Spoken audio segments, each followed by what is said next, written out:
गर्भ गुफा के सामने खड़े होकर आप बाबा की आरती का दर्शन। भजन मंत्र शक्ति, एक प्रार्थना भगवान से।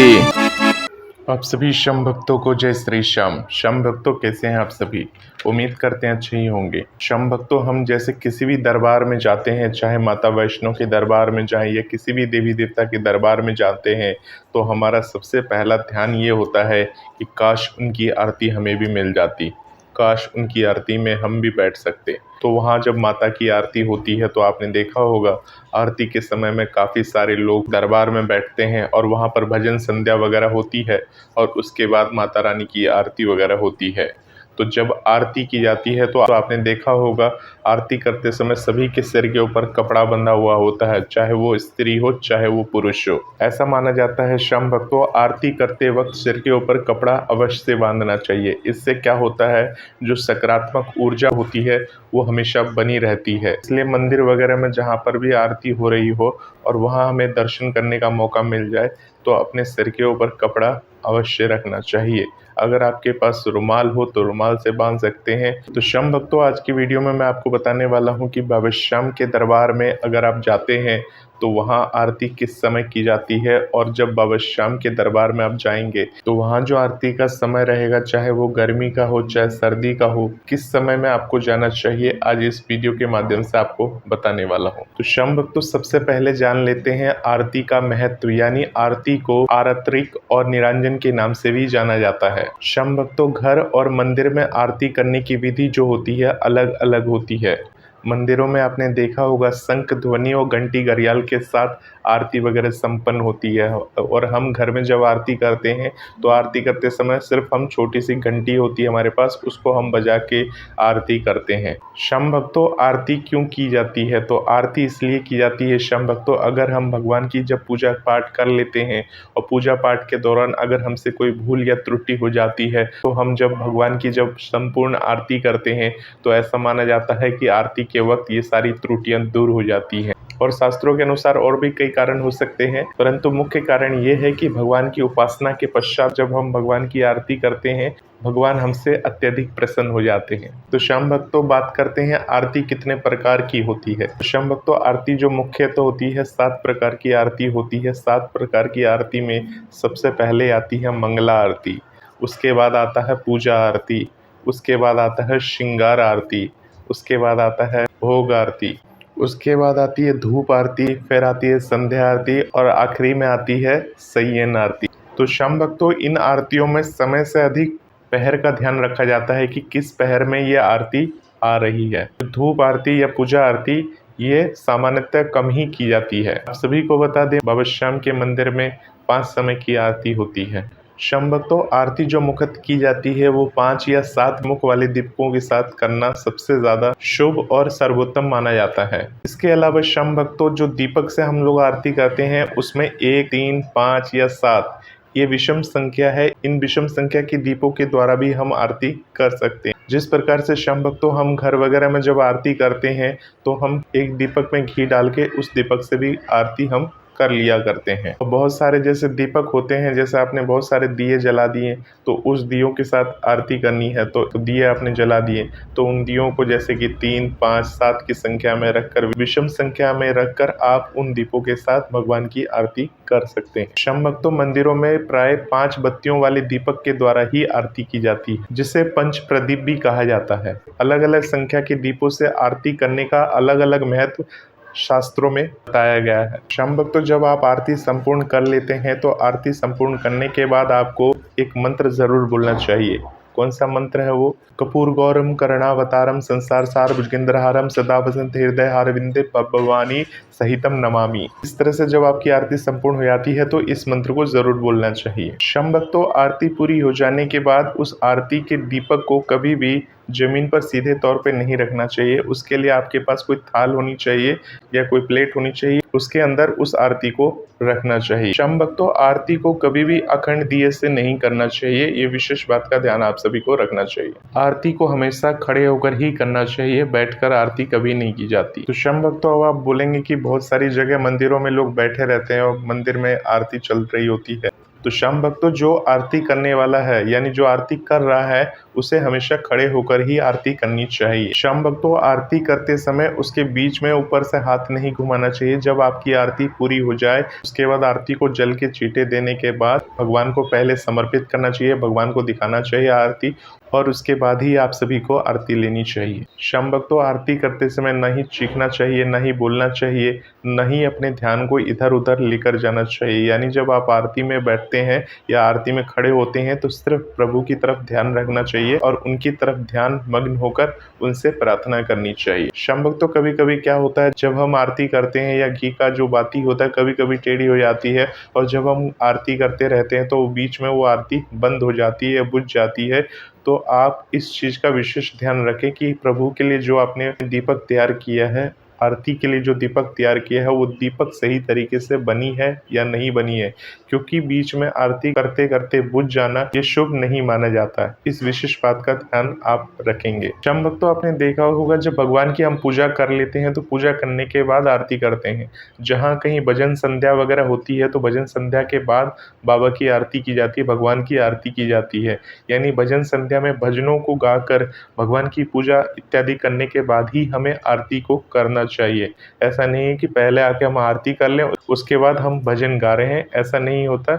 सबसे पहले जो कार्य है यानी जो हम भगवान को समर्पण करना है वो हम समर्पित करेंगे और उसके बाद उस आरती को समर्पित करेंगे। शम भक्तों, आरती लेते समय अपने सर के ऊपर अगर हो सके तो रुमाल ज़रूर रखें, और अगर महिलाएं हैं तो महिलाओं को अपने सर के ऊपर कपड़ा ज़रूर ढक लेना चाहिए, क्योंकि आरती की जो ऊर्जा होती है वो आपके पास ही बनी रहती है। जब आप आरती लेते हैं तो आप अपने आप को एक सकारात्मक फील करते हैं, एक बेटर फील करते हैं आरती लेते समय। तो शम भक्तों, जब हम आरती लेते हैं तो आरती को लेते समय हमें पूरी तरफ से दोनों तरफ से हाथ घुमाकर और उसके बाद अपने नेत्रों को इस तरह से छूते हुए, इस तरह से हमें अपने सिर के ऊपर घुमाते हुए हमें प्रभु को धन्यवाद करना चाहिए और प्रभु का अभिनंदन करते हुए आरती को हमें लेना चाहिए। शम भक्तों, बहुत सारे लोग क्या करते हैं, जब आरती लेते हैं तो आरती की जो थाल होती है उसी में पैसा रख देते हैं। तो शम भक्तों, अगर आपको पैसा रखना ही है, पैसा देना ही है, तो उस समय सिर्फ आरती लीजिए और आरती लेने के बाद जो दान पेटिका होती है मंदिर वगैरह में,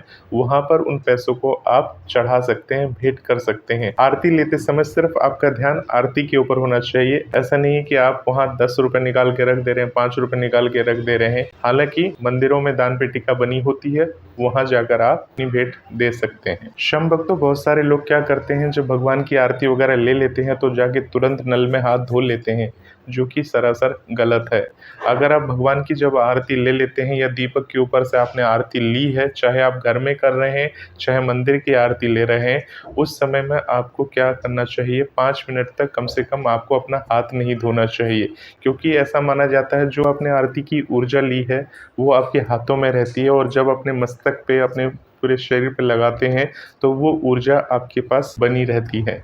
जिस प्रकार से शम भक्त हम मंदिर में दर्शन करके आते हैं, देव दर्शन करके आते हैं, तो उसके बाद हमें अपने घर में आना चाहिए, क्योंकि जो उसकी ऊर्जा होती है, सकारात्मक ऊर्जा होती है, वो हम अपने साथ अपने घर में लेकर आ जाते हैं। क्योंकि उसी सकारात्मक ऊर्जा के साथ अगर हम किसी दूसरी जगह घूमने चले जाते हैं, किसी जगह ठहर जाते हैं, तो ऐसा माना जाता है वो ऊर्जा वहीं पर रह जाती। तो शम भक्तों, इस विशेष बात का ध्यान रखें, जब भी मंदिरों से देव दर्शन करके आए तो सबसे पहले अपने घर को आना चाहिए। शम भक्तों, बात करते हैं बाबा श्याम के मंदिर। अगर आप चाहते हैं तो मंदिरों में जाकर आरती किस प्रकार से आपको लेना चाहिए, और आरती के समय में अगर आप बाबा के दरबार पहुंचते हैं, बाबा के धाम में, हालांकि बैठने की व्यवस्था तो है नहीं कि आरती हो रही है तो वहां आप सभी बैठकर भगवान की आरती ले सकें, क्योंकि वहाँ पर लाइनें हैं और लाइनों के द्वारा आरती करते करते आपको बाहर की तरफ आ जाना पड़ता है।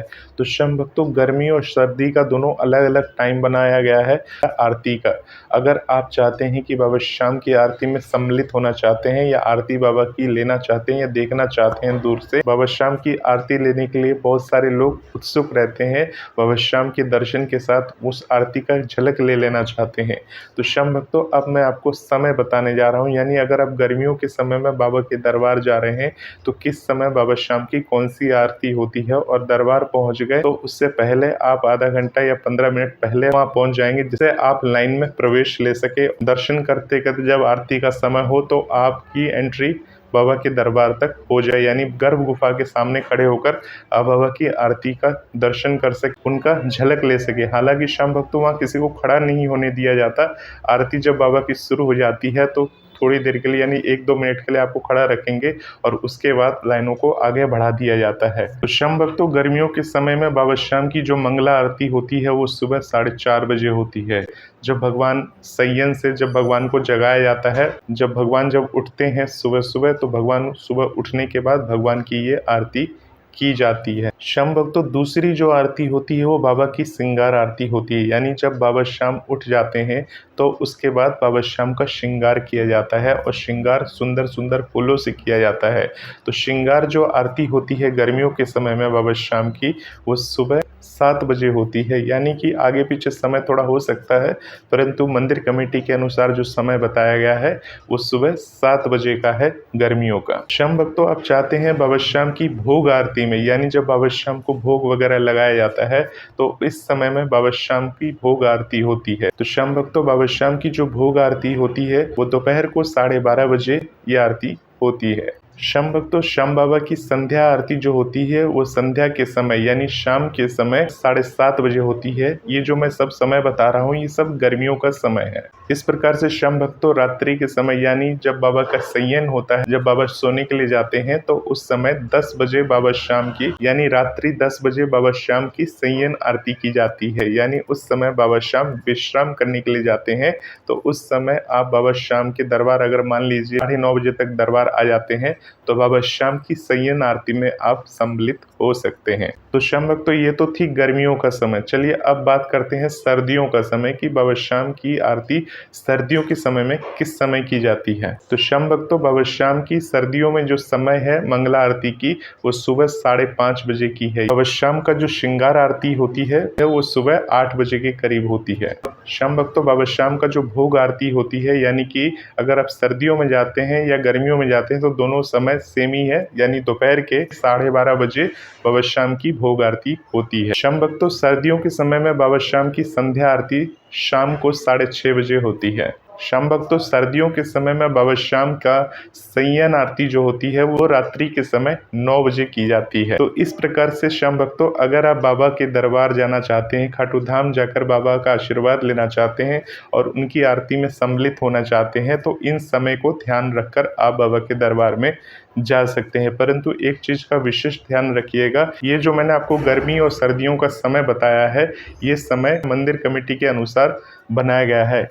अगर बाबा श्याम की कोई विशेष पूजा या दर्शन होता है तो आरती के समय में आगे पीछे बदलाव होने की संभावना बनी रहती है। तो शाम भक्तों, जिस प्रकार से वैष्णो देवी में हम बैठकर आरती लेते हैं तो यहाँ पर ये सुविधा नहीं है। यहाँ आपको लाइनों में खड़े रहना है और खड़े रहते रहते बाबा के द्वार के पास जो पहुँच जाता है, सामने पहुँच जाता है और जो आरती को अटेंड कर लेता है वो तो बहुत खुशनसीब होता है। परंतु जो बाबा के दरबार में खड़े रहकर और जब बाबा की आरती की ध्वनि गूंजती है, जब हम बाबा की आरती ध्वनि सुनते हैं तो वो व्यक्ति उस समय दरबार में खड़ा है तो बाबा की महिमा का पात्र होता है, बाबा की महिमा उसके ऊपर बनी रहती है। क्योंकि खाटू धाम जैसे ही आप पहुंच जाते हैं और आरती के समय में जब बाबा की आरती ले लेते हैं तो बाबा की विशेष कृपा आपके ऊपर बन जाती है। तो होपफुली शाम भक्तों, आपको पूरी जानकारी मिली होगी। इस चैनल पर बाबा श्याम से जुड़ी हुई ऐसे ही जानकारियां दी जाती हैं। बाबा से जुड़े हैं, बाबा के दरबार से जुड़े हैं तो इस चैनल को सब्सक्राइब जरूर करें। मिलते हैं एक नई वीडियो में, तब तक के लिए आप सभी श्याम भक्तों को जय श्री श्याम।